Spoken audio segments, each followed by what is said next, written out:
Bonjour ou bonsoir chers auditeurs et chères auditrices de notre web radio R212, notre auteur Abdelghany El Arras, en sa qualité de chroniqueur invité, partage son avis et sa réflexion avec vous dans cet article intitulé Le Maroc, au rendez-vous du développement humain. Le voici en podcast pour vous. Abdelghany El Arras ouvre sa réflexion par une annonce porteuse d'espoir et de fierté nationale de la manière suivante. Le Maroc vient de franchir un seuil symbolique et porteur d'espoir.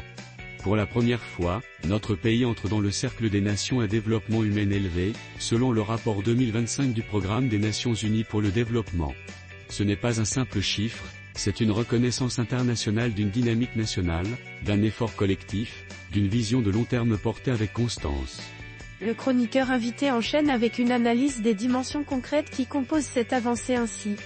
Derrière cet indice, 0,700 sur l'échelle de l'IDH, se cache une réalité plus profonde, celle d'un Maroc qui investit dans son peuple.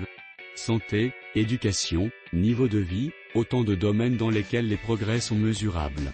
L'espérance de vie s'allonge, les enfants vont plus longtemps à l'école, les familles vivent mieux. Le capital humain n'est plus un slogan, il devient une priorité tangible, traduite en politique publique concrète. Il met ensuite en lumière les réformes stratégiques menées depuis plusieurs années, tout en rappelant que ce progrès n'est qu'une étape en ces mots. Il faut saluer la constance des réformes engagées sous la conduite de Sa Majesté le roi Mohamed VI, qui ont permis de bâtir des fondations plus solides pour une croissance inclusive.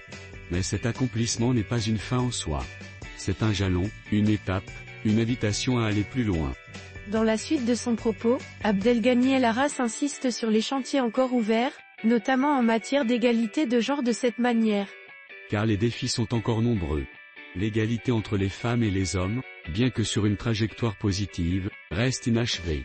La représentativité féminine dans les sphères de décision, l'accès au travail et à l'éducation pour toutes, la lutte contre la mortalité maternelle, autant de fronts où nous devons intensifier nos efforts.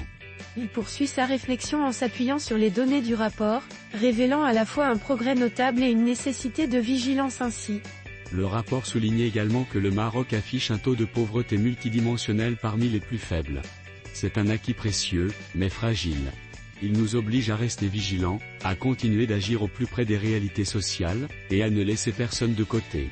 Enfin, le chroniqueur resitue l'expérience marocaine dans un contexte mondial troublé, en tirant une leçon inspirante pour l'avenir. À l'échelle mondiale, le rapport tire la sonnette d'alarme, les crises récentes ont ralenti le développement humain, et l'avenir n'est plus garanti. Dans ce contexte, l'expérience marocaine résonne comme un contre-exemple encourageant. Elle montre que le progrès reste possible, à condition d'oser les choix structurants, d'investir dans les générations futures, et de croire en la puissance transformatrice de la volonté politique. Et c'est sur une note d'optimisme volontaire que Abdelghany El Arras conclut son article en ces termes.